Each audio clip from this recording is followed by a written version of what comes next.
So, how did you go about creating this character? I mean, the look of the character, his accent, the way he walks. I mean, just another thing. I will just go on that first question. Also, David Mackenzie, the director, I wasn't familiar with his work, and so I looked at a movie called Starred Up of his. I don't know if you guys saw that, but it was a remarkable film made with a very low budget. And I said, oh man, get these two guys together.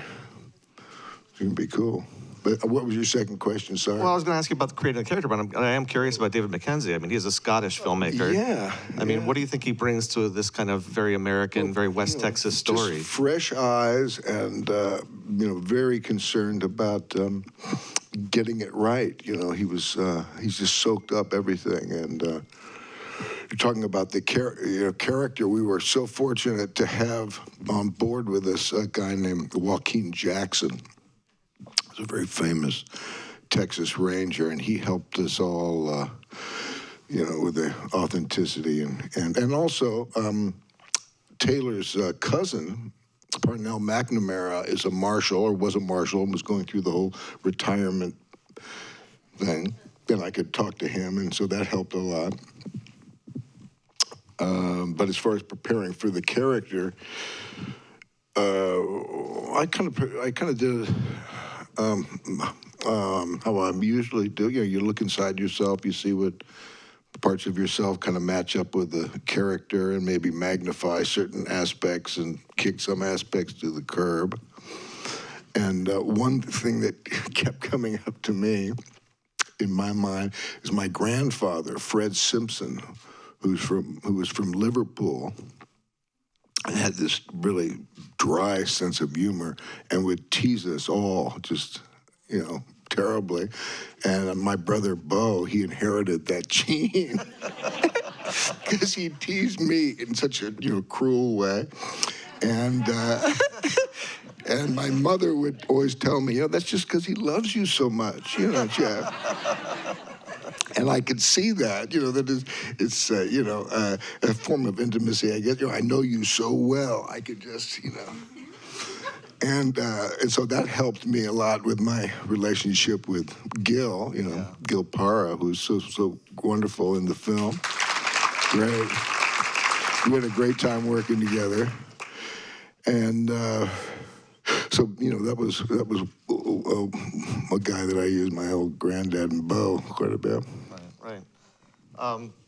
It is an interesting character because he says a lot of things that could be taken as offensive or politically incorrect. I mean, how do you kind of read lines like that and make it clear to the audience that it is just teasing, that it doesn't come across as is it just acting? Or is there a secret to it?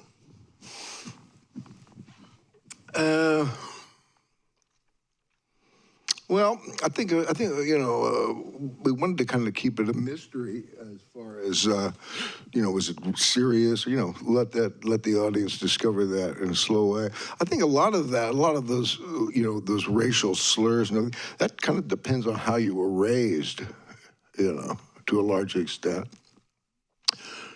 Another guy that I drew quite a bit on, and I do this with. Really any kind of, a Western I'm playing, or I've done a lot of work in Texas, and played Texans. And I met this guy, Lloyd Catlett, when we were doing the Last Picture show. He was 16 years old. And we have now done over 70 films together. He's been my stand-in through all these films. And as in Last Picture Show, he was hired as an actor and a part in the movie, but he was mainly hired to teach us California kids, what being a Texas kid is all about. And of course, coming from that part of the country, he was, using, racial words that would rub all us California kids. We said, "Oh, Lord, don't do that, man." He says, "Oh, well, most of my friends are black people, And one day he came to where he was all beat up, and I said, "What's wrong?" He said, "No, nothing." I said, "Come on, tell me." He says, "Oh, my friends beat me out." He said, "Your friends beat you out?" He says, "Yeah, I took a black girl to my senior prom, and they're not my friends anymore. So it's not, it's that's kind of the spirit, I think. It's how you're raised. Right. He's probably the least, prejudiced guy I know, really. Yeah. It's an interesting film, too, because you don't share any scenes, really, with Ben Foster. You have one scene toward the end with Chris Pine. I mean, did you spend any time with them offset? I mean, kind of getting into the same kind of spirit? Yeah. So just as I mentioned the Last Picture Show, another interesting little fact. The first bank that's robbed in the movie is Archer City, where the Last Picture Show takes place. Isn't that weird? And when we did Texasville, the sequel to Last Picture Shows, 20 years after we shot Picture Show, when we shot it in Archer City, and the little town looked just the same, except there was a big black glass bank just put in the power. So that was the bank. We didn't shoot it in Archer City, but I thought that was a kind of a fun thing. When I read the script, I went, "Oh, wow." But what was it? Spending time with Ben. Oh, yeah. So, one of the cool things that I kind of miss, they used to do it a lot more, years ago in movies. I guess you kind of can they still do it to a certain extent. But that is the social aspect of getting the team together, and hanging out a bit. And David Mackenzie did a wonderful thing where we shot the whole movie in Albuquerque, and there was this little log cabin kind of in the middle of town that was all set up as an editing suite, and they, were cutting the movies as we go kind of thing. And every weekend, David would invite the cast and the crew to this log cabin, and he would show us a rough cut of, the assemblage of what we had shot that week. And we would just hang, party a little bit. Gil and I, we'd get our, one of the ways that we connected was through music. He's a wonderful guitarist, and I, like to play. And so, that we spent a lot of time that way. And we got to hang out with Chris and Ben that way as well. But, yeah, I remember, we used to do a lot more kind of socializing and hanging. And I think that really informs the work. Don't you guys think? I mean, I think, you just, even if you're playing opposites, you're a bad guy or a good guy or whatever, it just, that intimacy really helps. Helps you relax and do the good work, I think. You mentioned music, and music plays a big part in a lot of your films. Crazy Heart, Fabulous Baker Boys, on, and you're a musician yourself. Do you listen to music to get into character? Was there, the soundtrack to this movie is amazing with Nick Cave and Townes Van Zandt. Yeah, wonderful, yeah. I make a little playlist, doing the movie. Yeah? Yeah, crank it up in the makeup trailer, Do you remember what was on your playlist for this movie? Well, it's probably some Townes in there, some Hank. Yeah. And then I remember doing Crazy Heart, and T-Bone Burnett, who's an old buddy of mine, he was doing the music, and he says, "I'm going to make you a playlist of what Bad Blake would have listened to growing up in Fort Worth, because that's where he grew up."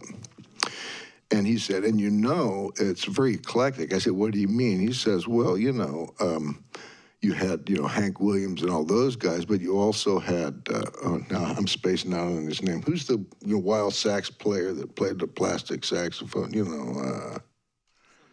What's that?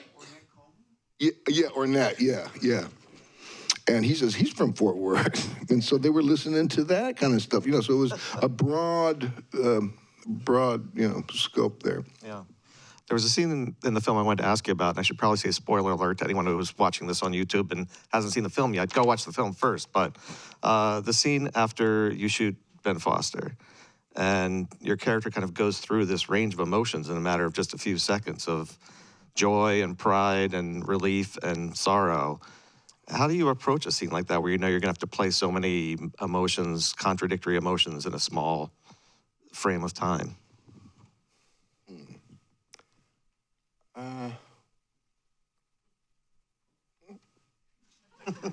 Those are funny questions, aren't they? Yeah, it's always a funny. It's a bit. Let's see how. It's a bit like saying, so how does that rabbit come out of that hat? I know. I say, well, there's a false bottom, and you see that. And, I don't see.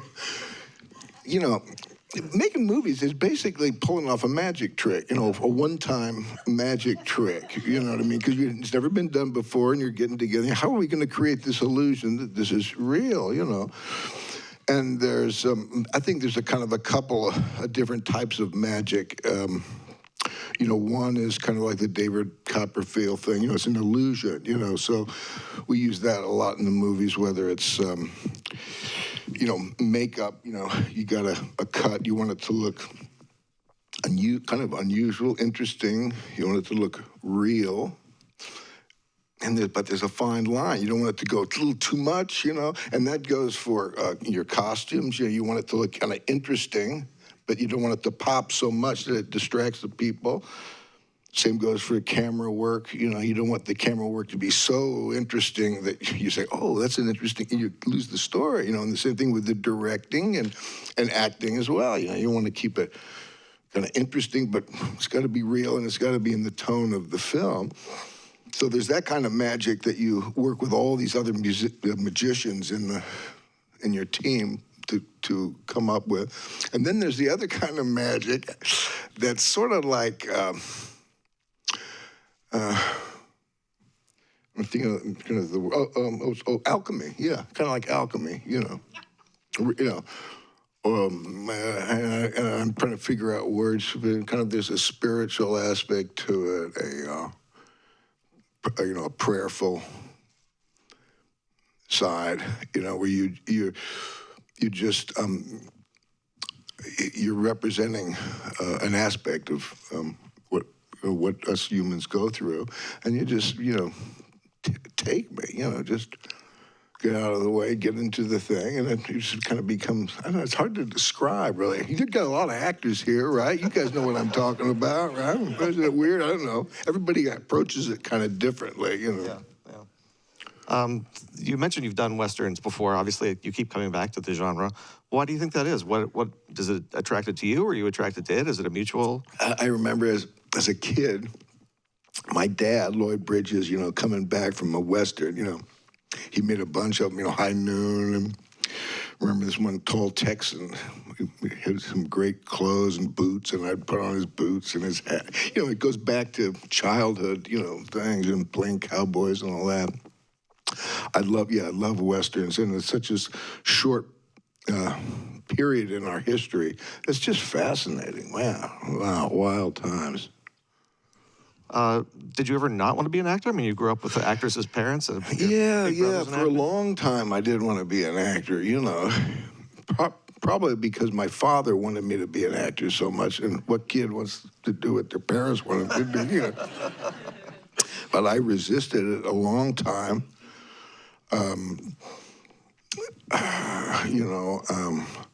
Actually, I had done, maybe I had 12 films under my belt or so before I really decided that this is what I wanted to do. Because I had other interests, I was into music and painting and a lot of different things. And I would say that to my dad, and he'd say, don't be foolish. That's what's so great about acting. You're going to get to do all of those things. I'm glad I listened to the guy. But a big turning point in my career came, I just finished a movie called Last American Hero, about based on Junior Johnson, stock car racer. I had a great time on it. But after a movie, I feel really exhausted. I said, I'm not sure if I want to, use this pretend muscle, anymore, right? Not for a while, And about a week after I came home from that movie, I get a call from my agent and saying, I've got great news. I'm I'm not thinking spacing on the great director's name. Anyway, it'll come to me in a second. Maybe. The Iceman Cometh. They're making a Frankenheimer. Thank you, Max. Frankenheimer's, wants you to do this part. And it's with Frederick March, Robert Ryan, Lee Marvin. I said, oh, God, that sounds wonderful. But I'm bushed. Just tell them thanks a lot. And I hung up the phone. And because I was still thinking, do I really want to do this acting thing? I don't know, And Lamont Johnson, the guy who had directed me in Last American Hero, calls me up in his very deep voice. He says, I hear you turned down John Frankenheimer playing The Iceman Cometh. I say, yeah, I'm just bushed, Lamont, And he says, you're bushed. He says, you're an ass. And he hung up on me. So I thought. Well, this is interesting. Maybe I'll do a little experiment on myself. I do that occasionally. I say, I really don't want to do this thing, but maybe I'll do it. And this could be the final nail in the acting coffin. It'll just turn me off, and that'll be it.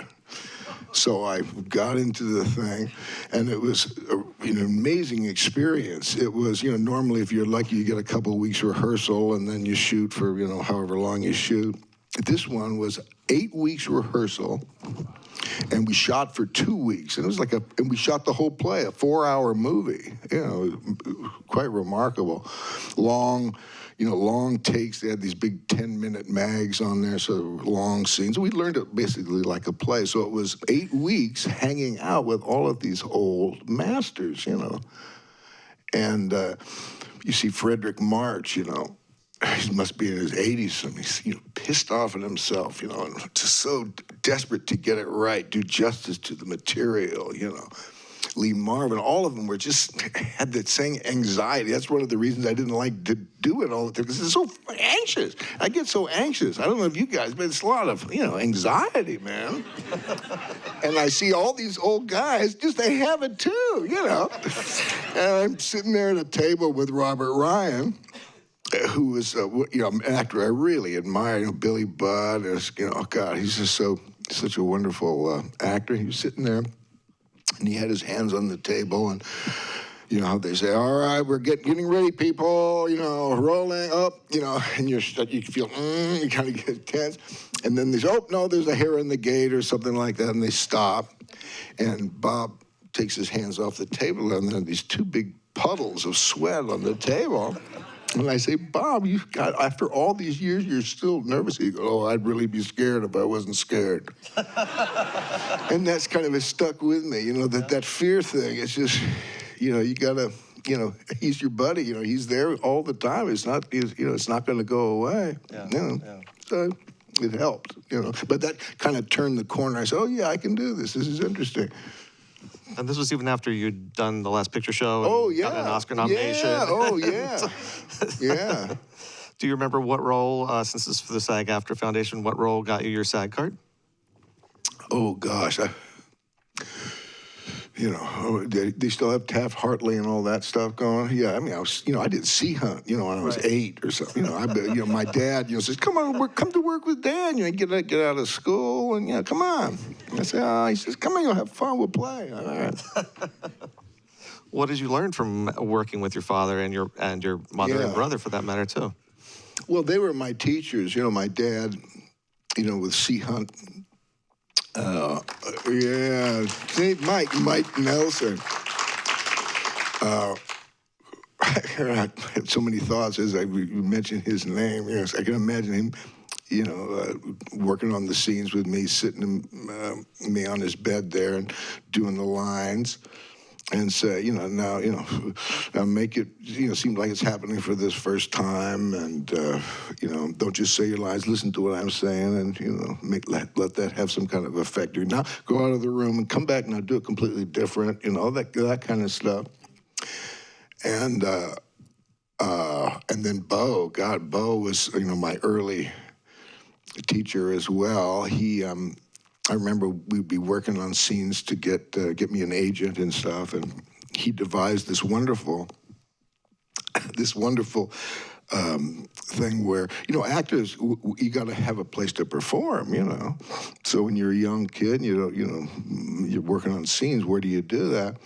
Bo came up with this great idea. We rented a flatbed truck, and we would pull into a supermarket. And our father taught us how to fake fight, stage fight. And we would stage a fight and sort of beat the shit out of each other. And people would gather around and we'd say, no, it's a show. And we'd jump up on the back of the flatbed and we would do our scenes until the cops would come. And then we would try to bring them into the scene through an improv, and that would really piss the cops off, like they were part of the show. And then we'd say, no, all right, we're getting out, and we'd get in a car, we'd go to the next supermarket, and we played the supermarket circuit. Yeah. Yeah. Aside from your family members, who were your role models as actors when you were coming up?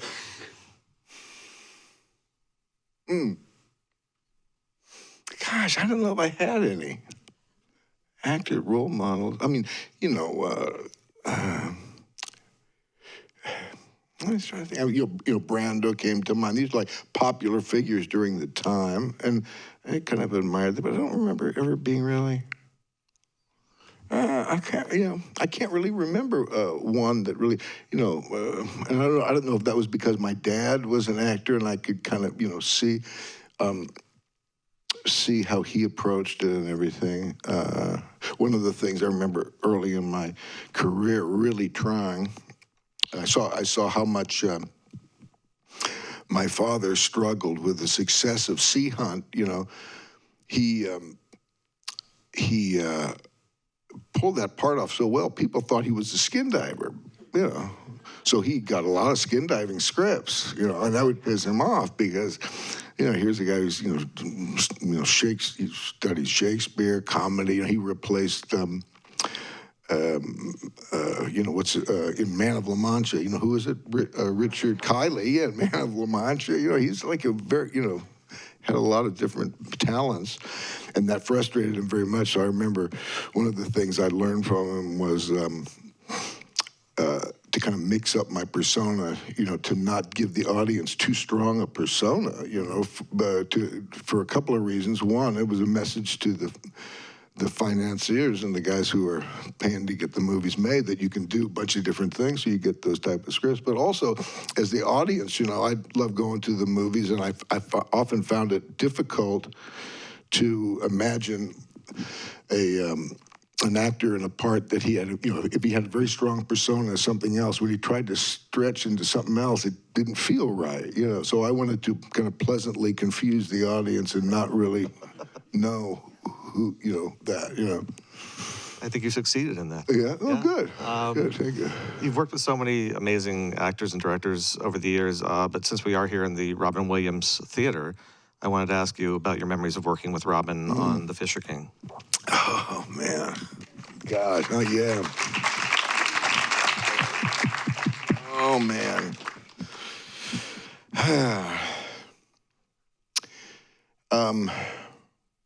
Well, I remember, Terry Gilliam, reading me the script, and this, I was concerned. I didn't feel like the guy. I didn't feel like that guy. I said, Terry, why do you want me? I mentioned a couple of my friends who do a better job. So he says, no, you can do it. And I was, I could talk about this anxiety, I'm pulling off something. I said, I don't know if I can pull this off. And I was concerned about Robin. I knew he was this incredible comic, and I had these, this long monologue. When he's in the coma there, and I'm, talking to this long thing, and I kept having this vision of him, jacking with me, when I'm trying to say my lines and stuff. And in fact, it was just the opposite.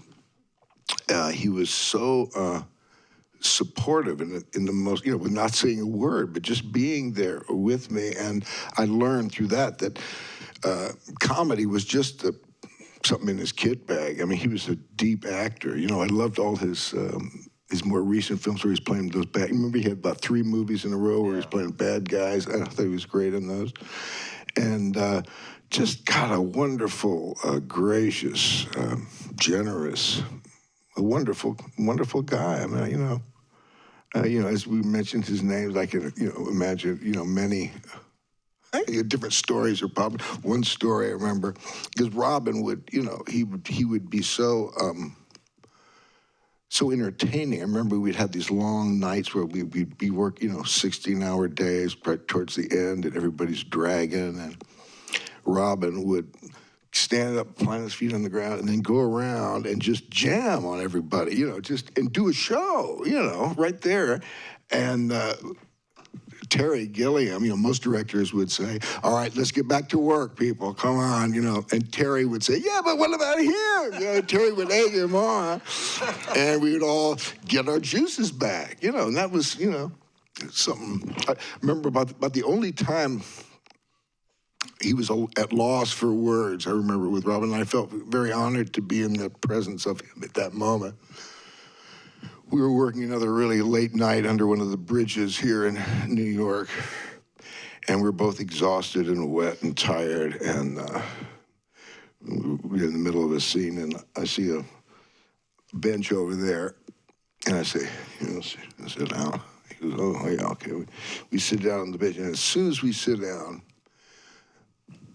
a flock of pigeons shit all over us. And it was sort of this, and we just did kind of Jack Benny to each other, just like that. And that was it. No words, nothing, it was just a surreal moment. And then another thing that comes to mind about Robin, and you guys probably know Radio Man, right? Yeah. So, God, can you imagine? Now, we're working, and here comes Radio Man. And say, what? It's God. Oh, is this the guy that Robin modeled himself on? No, it was just total coincidence. And I remember being in New York to promote this movie that I had worked about 20 years on, The Giver, to try to, get it off the ground. And it's a big opening in New York, and it's the day Robin dies. And I'm so crushed, and I'm so hard. The juxtapositions of emotions going through my body, it was just crazy. And I'm going to some after party for this The Giver thing, and I look over down the street, and here comes Robin. I say, what? And no, it's Radio Man. But it was so wonderful, and we just, hugged and, brought Robin back for a moment in our hearts and minds. Yeah. Yeah.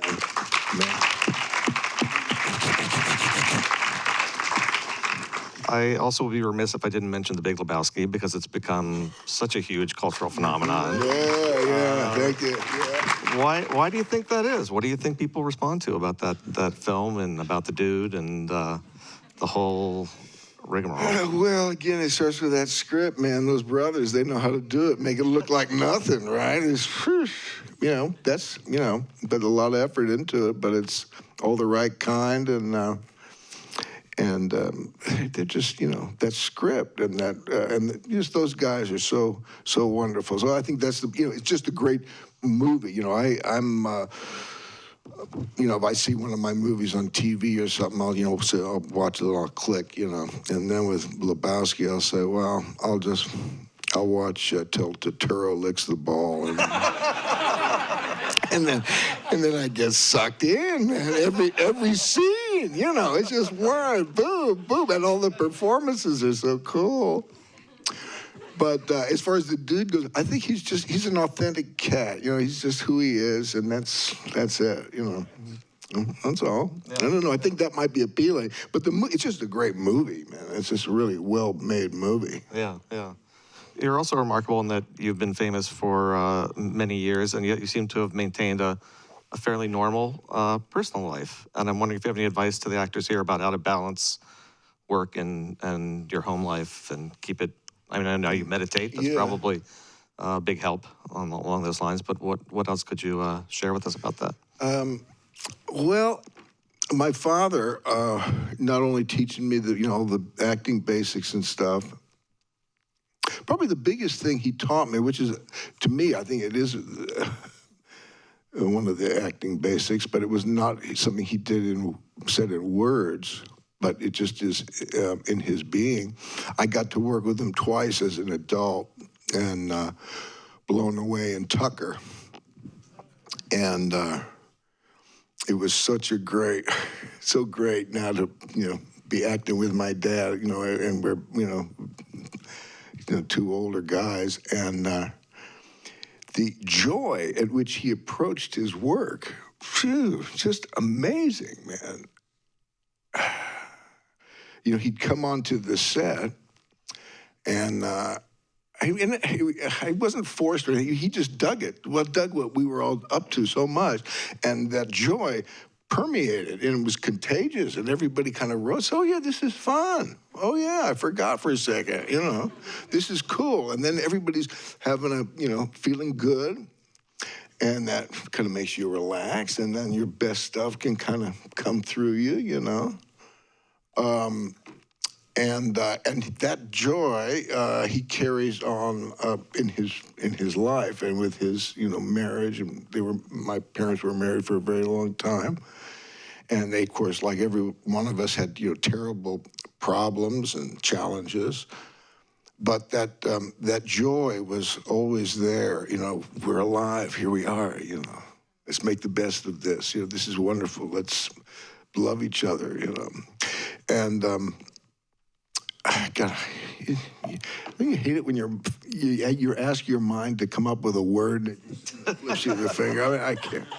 I'm trying to think of my father's acting teacher, man. What is it? I can't think of, name some Russian guys.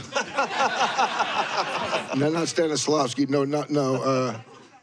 Michael Chekhov. Thank you. And, but Michael Chekhov, and he met quite a few years ago. I was looking at a documentary about Michael Chekhov, and there's my dad. I said, "Oh, I didn't know," and I started listening to it, and all of those basics that my dad was saying. That's what Michael Chekhov was talking about, and there's a lot of love in that teaching, and that I think that that goes well for your work, your private life, and all that stuff. Yeah. We're just about out of time, but I just want to run through a couple quick questions from the audience because we have a lot of good ones. First question is, do you have any interest in doing stage work?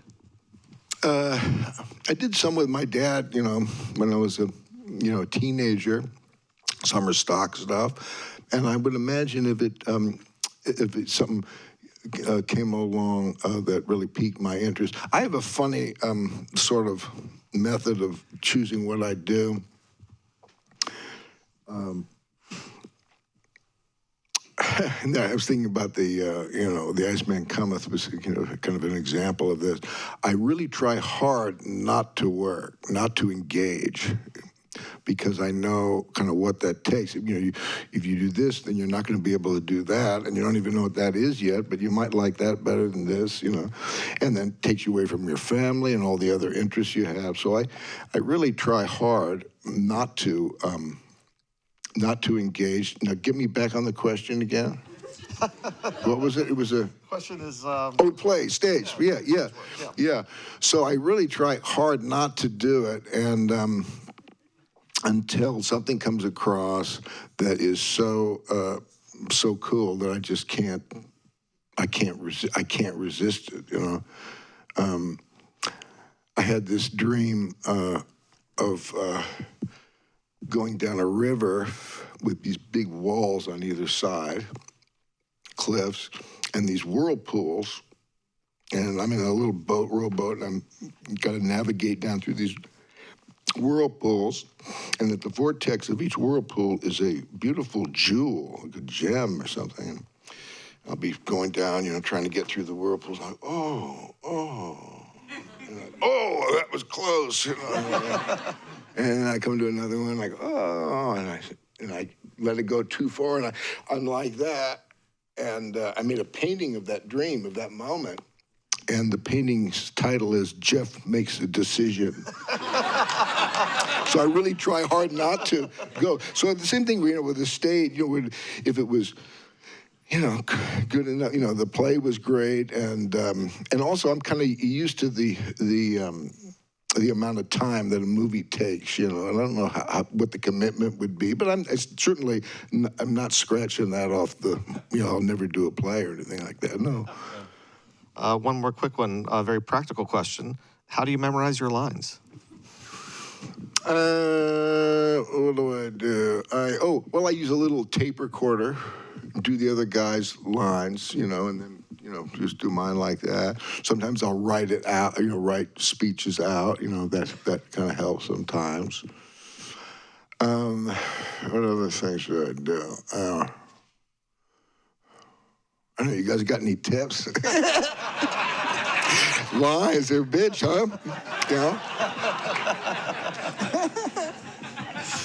Has it gotten any easier or harder over the years? I mean, do you... It's probably a little harder, yeah. But just, going over, going over it and over it and over it and over it,